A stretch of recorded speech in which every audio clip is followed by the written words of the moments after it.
Hello everyone, good morning. কেমন আছো তোমরা সবাই? আশা করি তোমরা সবাই খুব ভালো আছো আর আমিও বেশ ভালো আছি। পিএসসি ব্লগে তোমাদেরকে সবাইকে আবার অনেক স্বাগত জানিয়ে ব্লগটা শুরু করছি।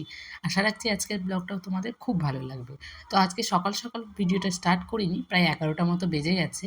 তো মা এই বিছানাপত্রগুলো সব কেচে দিয়েছিল, যেহেতু আমরা বাড়ি চলে যাব আর বিকালের ট্রেনেই বাড়ি যাব। তো ভাবলাম যে তার আগে মাকে একটু ঘরটা গুছিয়ে দিয়ে যাই। আগের দিনের ব্লগেও তোমরা দেখেছো যে আমি ঘর গোছাচ্ছিলাম। তো এটা হচ্ছে তার পরের দিনের ভিডিও। তো মা আবার বেড কভারটা আবারও চেঞ্জ করেছিল। প্রতিদিন মাম্মাম যেহেতু একেকদিন তো শুশু করে দেয়, সেই জন্য আর সেটা মা আর রাখে না। প্রত্যেক দিনেরটা প্রত্যেকদিন কেচে দেয়। তো আমি সেটা আবার ভাঁজ করে আলনাতে ভালো করে তুলে রেখে দেবো। তাহলে কি বলো তো, মা যখন আবার পাতবে কিংবা আমরা যখন আবার আসবো, তখন সেটাই চেঞ্জ করে আবার কিন্তু পাতা হবে। কারণ এই ঘরে কেউ খুব একটা থাকে না। ওই আমরা যখন আসি আমরাই তখন থাকি। তাই যখন আমরা আবার আসবো তখন কিন্তু আবার বেড কভারটা পাতা হবে। তো এখানে দেখো নতুন একটা নাইটি নেওয়া হয়েছে। তো এই নাইটির কালারটা খুব একটা হালকা কালার। আর যেহেতু আমাদের বিজনেস আছে, মানে আমার বাবার, তো বাবার যেগুলো কি বলো তো, একটা কালারটা একটু নষ্ট হয়ে যায় না, মানে যেগুলো হালকা কালার কেউ খুব একটা পছন্দ করে না, অনেক দিন জমে থাকে। তো সেই নাইটিগুলোই আমরা কিন্তু ব্যবহার করি সব সময়। ভালো জিনিসগুলো আমরা কখনো নিই না। তো সেটাই হয়তো সবাই করে, আমরা বলি না। যাদের বাড়িতে ব্যবসা আছে তারাও কিন্তু সেটা তোমরা ভালো করেই জানো। আমাদের যেহেতু ওতে জামা কাপড়ের ব্যবসা, আর যাদের দেখবা খাবারের ব্যবসা থাকে তারা কিন্তু ওই লাস্ট খাবারটা কিন্তু তখনই খায় যখন দেখবে যে সেই খাবারটা বিক্রি হচ্ছে না, তখনই কিন্তু সেই খাবারটা খাওয়া হয়। কিন্তু ইচ্ছে হলে, খুব একটা পছন্দ হলেই কিন্তু সেই খাবারটা কিন্তু আমরা প্রথমে খাই। তেমনই কিন্তু আমাদের খুব একটা জিনিস পছন্দ হলো, সেই জিনিসটা কিন্তু আমরা তখন প্রথমেই নিই। আর বাকি যা আমরা এত কিছু ব্যবহার করি সেগুলো কিন্তু আমরা সবসময় পরেই নিই। কারণ হচ্ছে কি বলো তো, কালারটা তো সবার চোখে সবটা হয় না। আমার আবার হালকা কালারটা খুব ভালো লাগে। তো সবসময় বাবার যেগুলো জমে থাকে সেই কালারগুলোই আমরা নিয়ে কিন্তু পড়ি। আর আমরা যখন পড়ি তখন কিন্তু সেটা সবার খুব পছন্দ হয়। তার আগে যখন বাবার কাছে থাকবে তখন কিন্তু কারোর পছন্দ হয় না। আর আমরা যখন পরবো সেই জিনিসগুলো, কিংবা মাও যদি এরকম একটা শাড়ি নেয়, যে শাড়িটা বিক্রি হচ্ছে না, অনেক দিন ধরে থেকে গেছে, তো সেই শাড়িটা যদি মাও তখন পরে তাহলে কিন্তু সবার শাড়িটাও খুব পছন্দ হয়। এরকম অনেকই হয়েছে, যখন আমরা জিনিসগুলো ব্যবহার করি তখন বলে যে এই জিনিসগুলো এনে দিতে। আর এখানে মাম্মামের জন্য কয়েকটা জামা কাপড়, একটা আমার দাদু হয় সম্পর্কে, মাম্মামের জেঠু হয়, তো উনি দিয়ে পাঠিয়েছে। এখানে দুটো জামা, দুটো প্যান্ট, একটা পরে আছে, একটা হাতে আছে। আর এখানে যে এই জামাটা দেখতে পাচ্ছ, সেই জামাটা নাকি মাম্মামের একটুখানি বড় হয়েছে সাইজে। তো মাম্মাম যেহেতু অনেক রোগা হয়ে গেছে আগের থেকে, তো সেই জন্য আরও একটু ওই নাইটি নাইটি ভাব লাগছে। তো মাম্মামকে পরালেই সেটা সবসময় বলে যে এটা নাইটি লাগে। তো মাম্মাম এটা পরতে চায় না। আর একটা যেটা হলুদ কালারের, সেটা মাম্মাম ভালোই পরছে। আর আমার জন্য এখানে দুটো প্যান্ট আমি নিয়েছিলাম। তো ওই হাফ প্যান্টটা এখন কি বলতো, গরমকালে না নাইটির নিচে পরতে খুব ভালো লাগে, তো এই জন্য ওটা নেওয়া হয়েছে। আর এখানে দেখো বাবা দেখো এখন ফল নিয়ে এসেছে, যেহেতু এখন গরমকাল পড়ে গেছে। তো সবসময় আমাদের বাড়িতে এটা থাকবে যে তরমুজ আর শশা। শশা তো সবসময় থাকে, আর এখন যেহেতু ফ্রিজ হয়ে গেছে, আগের বছর তো ফ্রিজ ছিল না, তবু কিন্তু সবসময় আনা থাকতো। আর এখন যেহেতু ফ্রিজ হয়ে গেছে, তাহলে তো তরমুজও সবসময় থাকবে। আর তরমুজটা অনেকটা বড় ছিল, প্রায় 3.5 কেজি মতো ওজন ছিল। তো এখন হাফটা কেটেছি আর হাফটা রেখে দিলাম পরের দিন আবার খাবো বলে। আর এখানে দেখো পিসটা বাবা কেটেই নিয়েছিল, যে ভেতরটা লাল হবে কিনা, মিষ্টি হবে কিনা দেখার জন্য। তো আমার মনে হয় তরমুজ নিলে এইভাবেই নেওয়া উচিত, কারণ ভেতরে কী আছে সেটা তো আমরা জানি না। তবুও যদি আমরা একটু কেটে দেখি তাহলে হয়তো বুঝতে পারবো যে ভেতরটা কেমন আছে। তো এখানে মাম্মামের জন্য আবার খাবার বসিয়ে দিয়েছি, যেহেতু মাম্মাম সকালবেলা খেয়েছে, আবার মায়ের একটু দেরি হবে রান্না করতে আজকে। তো আমি এখানে ওর জন্য 2 পিস মাছ আর তার সাথে একটু ভাত সিদ্ধ করে নিচ্ছি। ওই ভাত দিয়ে আর মাছ দিয়ে আজকে খাইয়ে দেবো। তো মা পরে একটু মাছের ঝোলটা করে দেবে। আমি এখন আর করবো না, ভালো লাগছে না। আর আমার জানো তো, মাম্মামকে খাইয়েও কিন্তু আমার কাজ আছে, কারণ আজকে বাড়ি চলে যাব, সেই উপলক্ষে বাবা কিন্তু আজকে একটু চিকেন নিয়ে এসছে। তো চিকেনটা আমাকেই রান্না করতে বলেছে। তো সেই জন্য আমি আবার কী করবো, মাম্মামকে খাইয়েই রান্নাটা বসিয়ে দিলাম, যেহেতু চিকেন রান্না করতে অনেকটা সময় লাগে।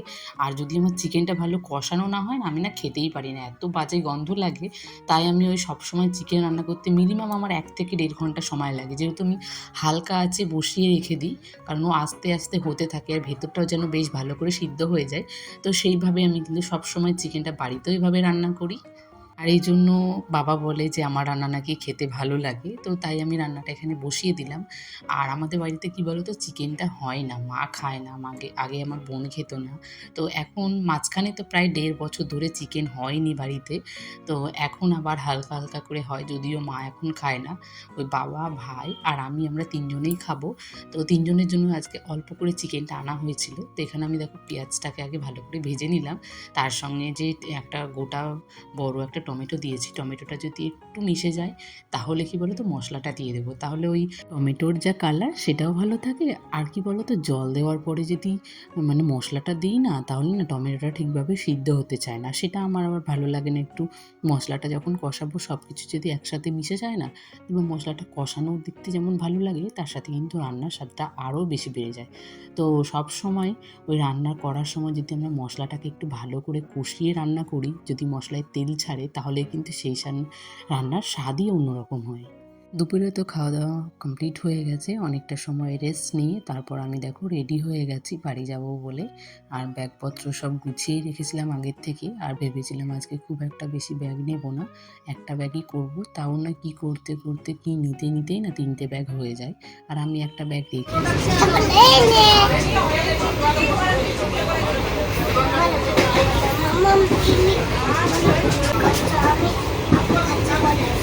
মাম্মাম তুমি কি করছো? তুমি পাপড় খাচ্ছ?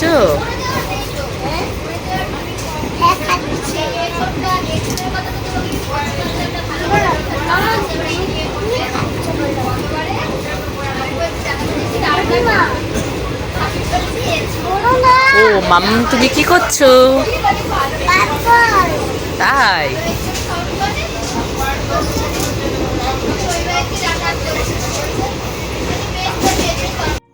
তো ফাইনালি এখন নিজের বাড়িতে এসে গেছি। এই যে আমার সেই ঘর, এটাকে খুব মিস করছিলাম।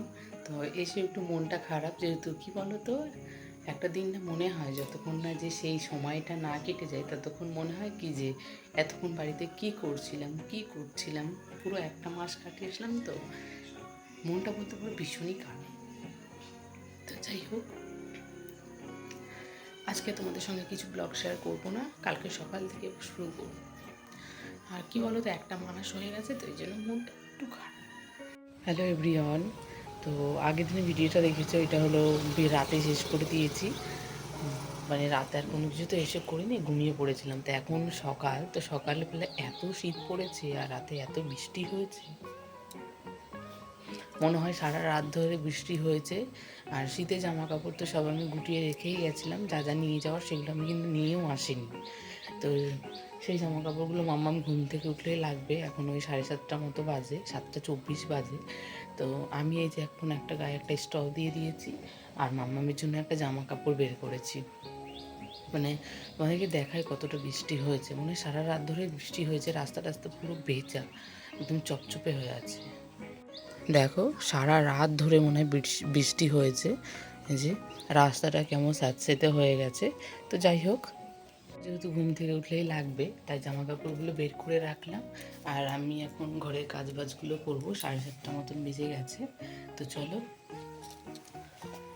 এই যে এই একটা প্যান্ট আর একটা জামা। তো চলো বন্ধুরা, আজকের মতো ভিডিওটা আমি এখানে শেষ করছি। ভিডিওটি ভালো লাগলে সবাই একটা করে লাইক করো, কমেন্ট করো। আর আমার চ্যানেলে কোনো নতুন বন্ধু এসে দেখছে, এটাকে প্লিজ সাবস্ক্রাইব করে দিও। দেখা হবে নেক্সট ব্লগের সাথে। চলো টাটা।